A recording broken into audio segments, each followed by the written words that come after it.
as we're seeing today as we speak, the weather, the ponding, look behind us, the heavy mist. From day one, we called it that this place, Floyd Bennett Field, was a flood zone, an unsuitable place for any man, woman, or child to be living.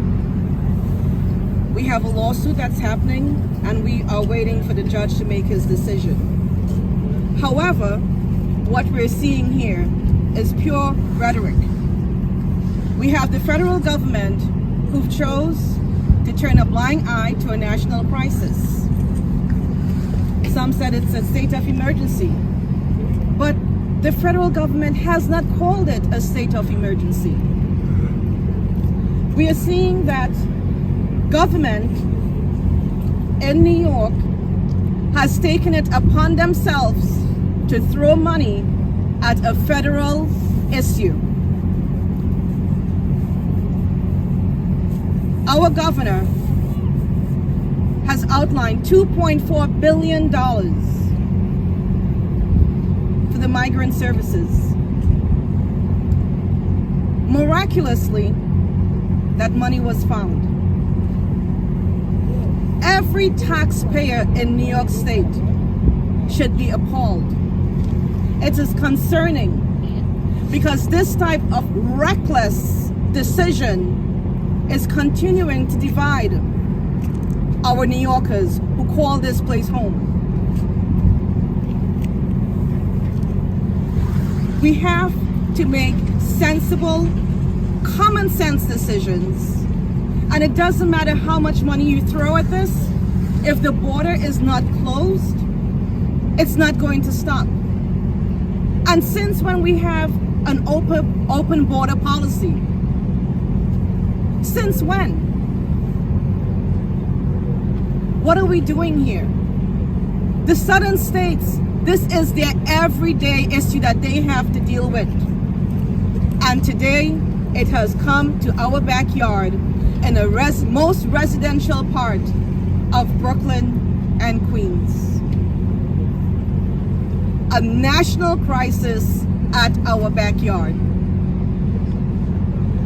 And some feel as though the right to shelter, we should shelter the world. Whereas our veterans and other individuals that are facing mental health crisis are out there on our street. We heard about James Madison. Guess what? I am a parent of a child who attends James Madison. And that day when they choose to use James Madison, I was in Albany, while the governor was talking about the state of the state, bringing remarks. I traveled from Albany straight to James Madison, only to find out the next day the school would be closed and my daughter would be home being taught remotely. Do you really think she was taught remotely? No, she wasn't. It was a day to make up work. We have had way more severe weather conditions where there was severe flooding, people were abandoned, children couldn't get home, and the schools wasn't closed. Nor is James Madison a part of the evacuation route to house anyone. So you come up with things as you can, and you displace the community. And some might say, this is God's work. So haven't we not been doing God's work all the time? By caring for our homeless and caring for our veterans and caring for our seniors? How all of a sudden we're doing God's work? No, what you're doing is not God's work.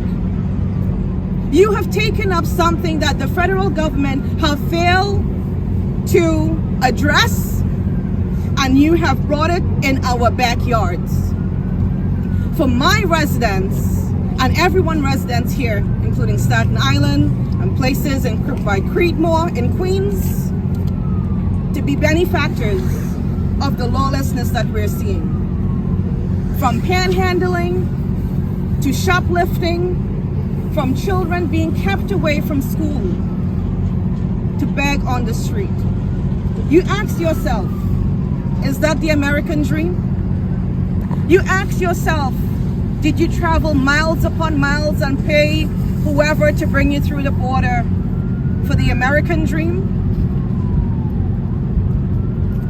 Every other person that is waiting patiently for a green card or work authorization or a social security number, should we make a public announcement today to say, hey, let's get a bus, let's take you to the border and you can come back since we have an open border policy?